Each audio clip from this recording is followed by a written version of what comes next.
ثانیہ گل plaza 26 افراد کی زندگیاں نکل گیا، ہلاکتوں میں اضافے کا خدشہ، 30 افراد زخمی، 76 تاحال لاپتہ افراد میں کئی خواتین بھی شامل، 13 لاشوں کی شناخت مکمل، کرنگی کا رہائشی سیلز مین تنویر احمد خان ثانیہ کی نظر، باقی کی شناخت ڈی این اے ٹیسٹ کے بعد ممکن ہو سکے گی۔ اہل خانہ کسی معجزے کے منتظر، 33 گھنٹے بعد آگ پر قابو پا لیا گیا۔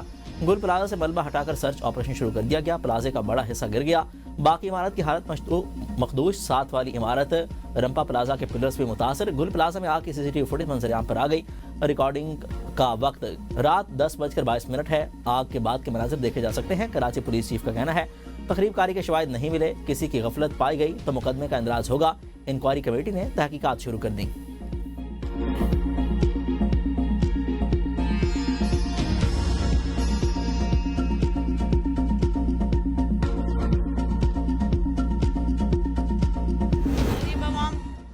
ترس رہی اپنے بچوں کو، کیا کریں گے یہ لوگ؟ کرنا ہوتا تو ایسے ہوتا ہے۔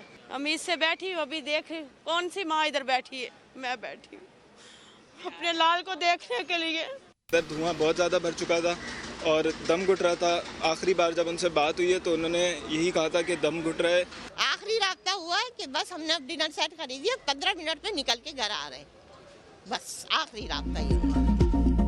لاپتہ افراد کے بچنے کی امیدیں دم توڑنے لگیں، کسی کو باپ کی تلاش، کسی کا بھائی لاپتہ، کوئی بیٹے سے ملنے کے لیے بےتاب۔ گل پلازہ المیہ دل دہلا گیا، موضوع کی آس میں کھڑے لواحقین کا ہر گزرتا لمحہ خوف بڑھانے لگا، آنکھیں ملبے پر جمی ہیں، شاید کوئی خبر آ جائے، شاید کوئی واپس لوٹ آئے، دلاسا دلانے والا کوئی نہیں۔ متاثرین کی چیخیں فضا میں گونج اٹھیں، امدادی سرگرمیوں پر سوال اٹھا دیا۔ کئی لاپتہ افراد کے اہل خانہ کا کہنا ہے ہمیں پیسے نہیں چاہیے، ہمارے پیارے واپس لوٹا دیں، 1 کروڑ کی امداد ہمارے دکھ کا بداوا نہیں۔ یہ زخم لفظوں سے بھی گہرے ہیں۔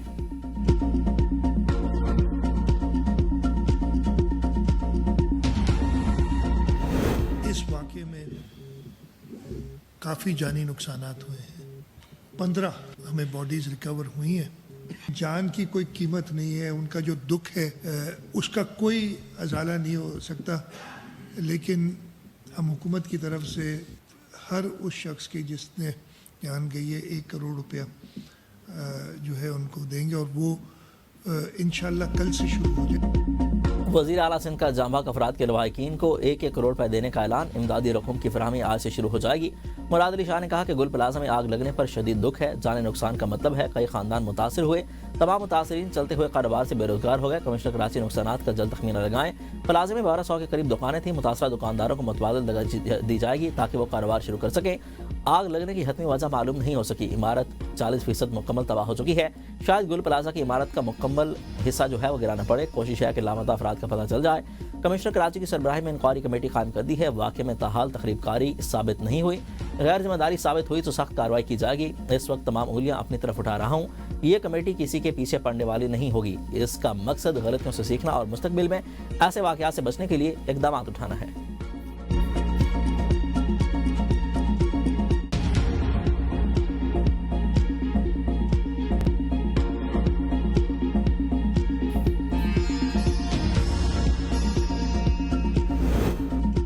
سینٹ اجلاس میں کراچی گل پلازہ آتشزدگی کی گونج، جاں بحق افراد کے لیے فاتح خوانی، اپوزیشن ارکان نے سندھ حکومت کو آڑے ہاتھوں لے لیا۔ P T I senator Ali Zafar نے کہا کہ کرپشن کے نتائج نکلتے ہیں، بلڈنگ بالائی لاز صرف کاغذوں تک محدود رہ جاتے ہیں، سانحات کے بعد تنقید اور دفاع ہوتا ہے مگر مسئلے کا مستقل حل نہیں نکلتا، حکمران موقع پر جا کر افسوس اور معاوضہ دیتے ہیں مگر نظام نہیں بدلتا، بلڈنگ قوانین پر عمل درآمد نہ ہونا صوبائی حکومت کی مکمل ناکامی ہے، کراچی ہو یا لاہور سانحات کی وجہ قانون سے انحراف ہے، شور ہوتا ہے، چند دن بعد سب بھول جاتے ہیں، ذمہ دار بچ نکلتے ہیں، مقصد تب پورا ہوگا جب سانحات کو ہونے سے پہلے روکا جائے، ذمہ داران کو سزا ملی نہ ملی تو ایسے واقعات بار بار ہوتے رہیں گے۔ سینیٹر کامران مرزا نے کہا کہ بڑے شہروں میں بلند عمارتیں بنا دی جاتی ہیں، سیفٹی کے انتظامات نہیں، اس کا ذمہ دار کون ہے؟ جب سانحہ ہو جاتا ہے تو ہمیں پھر خیال آتا ہے۔ پیپلز پارٹی کے سینیٹر شیر رحمان نے کہا کہ سانحہ گل پلازہ سب کے لیے سبق ہے، سانحے پر سیاست نہیں کرنی چاہیے۔